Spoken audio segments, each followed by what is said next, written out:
Peu de gens apprécient que les cheveux d'une autre personne se retrouvent soudainement sur leurs vêtements ou dans leur nourriture. Pourtant, certaines personnes réagissent calmement à ce fait. Elles se contentent d'enlever le cheveu. D'autres, en revanche, paniquent à la vue d'un cheveu ou d'un poil. Et peu importe l'endroit où ils les trouvent, où ils peuvent facilement être trouvés, sur le peigne, sur le sol. Ces peurs irrationnelles sont appelées trichophobie. La phobie en tant que trouble mental. La trichophobie est considérée comme l'une des phobies humaines les plus courantes. Les peurs irrationnelles peuvent se manifester différemment d'une personne à l'autre. Certaines personnes sont effrayées par l'augmentation du nombre de corps poilus, d'autres ont les cheveux longs ou mouillés. La salvagophobie se manifeste par une aversion pour les boucles de sébum sale. Enfin, il y a la phobie de la haute pulsion, qui se traduit par une panique à l'idée que de nouveaux poils poussent sur le corps. Les phobies peuvent être liées à une couleur de cheveux ou à une coiffure particulière. Elles sont généralement déclenchées par une hostilité à l'égard de certaines personnes. Les phobies sont souvent liées à la découverte de poils sur la nourriture ou les vêtements. Chez certaines personnes, les phobies sont liées à toutes sortes de peurs. À un stade avancé, elles ont peur des conversations sur les cheveux, de l'idée de la coupe de cheveux, des visites chez le coiffeur, des cheveux et même de la conversation. Tout cela complique grandement la vie d'une personne. En effet, tout le monde doit contacter et ranger ses cheveux tous les jours. Manifestation de la peur. Le développement des phobies passe par plusieurs étapes. Chacune est caractérisée par des symptômes spécifiques. Au départ, seules des caractéristiques psychologiques apparaissent chez le trichophobe. Il s'agit notamment de l'anxiété liée à l'apparence des cheveux. L'aversion. Peur inexpliquée. Au fur et à mesure que la phobie se développe, des caractéristiques somatiques commencent à apparaître. Lorsque les gens voient leurs cheveux, les hormones sanguines augmentent dans le sang, provoquant des symptômes physiques désagréables. Ces symptômes sont les suivants: tachycardie et respiration rapide, vertige et tremblements intérieurs, crampes dans les jambes dues à la tension musculaire, nausées, crampes abdominales et diarrhée, transpiration et faiblesse, sentiment d'irréalité, tout semble être un rêve, évanouissement.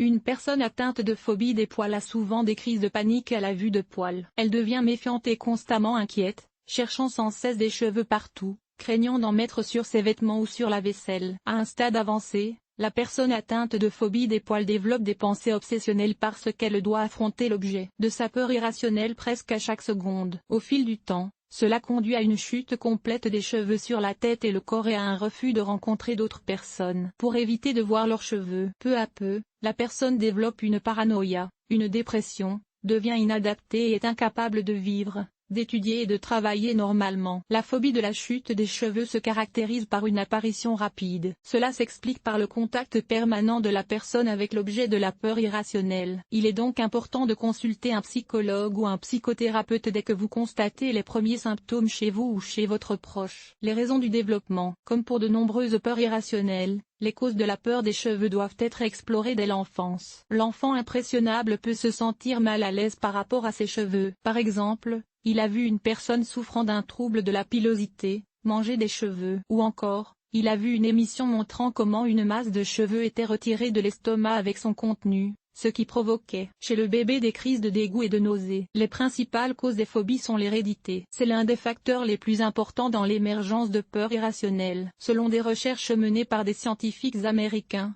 si un parent souffre d'une phobie, il y a 25% de chances que ses héritiers aient également une peur irrationnelle. Expérience négative vécue dans l'enfance. La peur des cheveux peut être due au fait que l'enfant a vu ou ressenti quelque chose de désagréable associé aux cheveux. Par exemple, lui-même ou ses proches ont été infectés par des poux et ont dû suivre un traitement de longue durée ou se faire couper les cheveux. Quelqu'un s'est peut-être moqué de lui et a mis des cheveux dans sa nourriture en lui disant que s'il les mangeait, les cheveux se transformeraient en verre et le rongeraient de l'intérieur. État de stress, dépression. Dans ce cas, la personne peut avoir peur de tout, y compris des cheveux. Sa force émotionnelle est épuisée et son système nerveux devient instable. Souffrance et propreté excessive. Certains parents à l'obsession flamboyante inculquent à leurs enfants l'amour de l'hygiène. Il en résulte d'abord une aversion pour les cheveux sales, puis une peur qui contamine ceux qu'ils côtoient. Psychose et nervosité.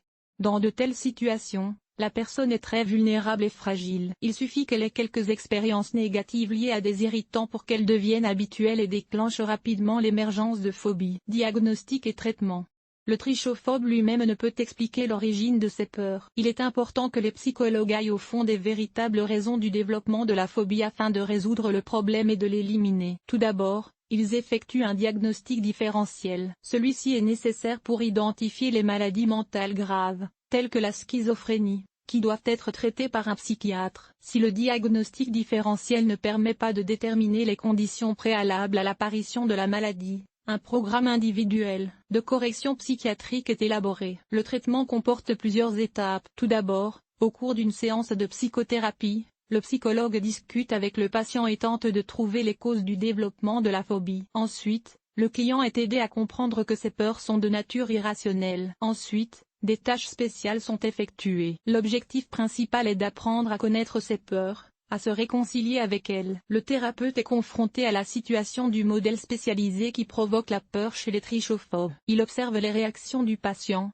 lui apprend à gérer ses émotions et à gérer son état psychologique et physique. L'hypnose, les méthodes d'immersion ou la thérapie de choc peuvent être utilisées. Toutefois, ces méthodes sont utilisées lorsque la personne ne veut pas contacter un professionnel, est très nerveuse et refuse de se souvenir de la blessure. La base de la psychothérapie est l'élimination des causes profondes de la phobie. Il est important de trouver ce qui est à l'origine de la peur. À cette fin, les psychologues utilisent la thérapie cognitivo-comportementale, l'entraînement automatique, la psychanalyse et l'hypnose. Cela permet d'identifier et de travailler sur la blessure, de réaliser l'irrationalité de la peur et de développer les bonnes stratégies d'action. Si la phobie affecte depuis longtemps le psychisme de l'individu, s'installant profondément dans son subconscient, causant des problèmes dans sa vie, dépression, troubles sociaux, psychose, et qu'il est déterminé à médicamenter le problème. Seuls les psychothérapeutes sont habilités à prescrire des médicaments. Des antidépresseurs, des tranquillisants et des sédatifs sont prescrits. La thérapie de groupe donne de bons résultats. En travaillant avec des personnes souffrant d'attaques phobiques similaires, les patients commencent à se sentir plus confiants et apprennent plus rapidement à faire face à leurs peurs irrationnelles. En outre, les spécialistes peuvent prescrire des sédatifs et des antidépresseurs. Pour lutter de manière autonome contre la trichophobie, il est recommandé de faire du yoga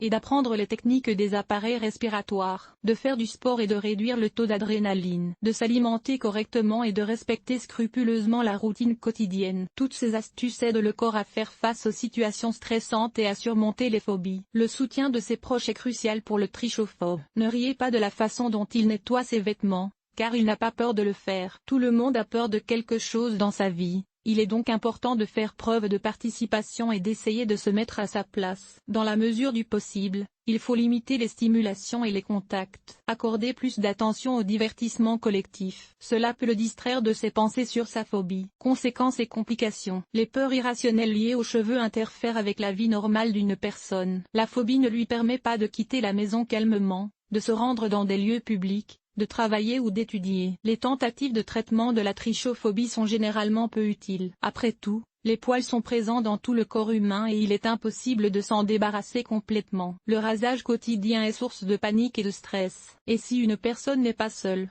elle doit également faire face à ses poils domestiques. Cela conduit à l'anxiété et à la dépression à long terme. La tension interne constante entraîne l'apparition de troubles mentaux et psychologiques. Dans de nombreux cas, la personne développe un trouble obsessionnel compulsif du psychisme, qui nécessite un traitement sérieux. La personne commence à craindre la société, perd souvent son emploi, s'isole de tout le monde et ne peut penser à rien d'autre qu'à ses peurs. Conclusion.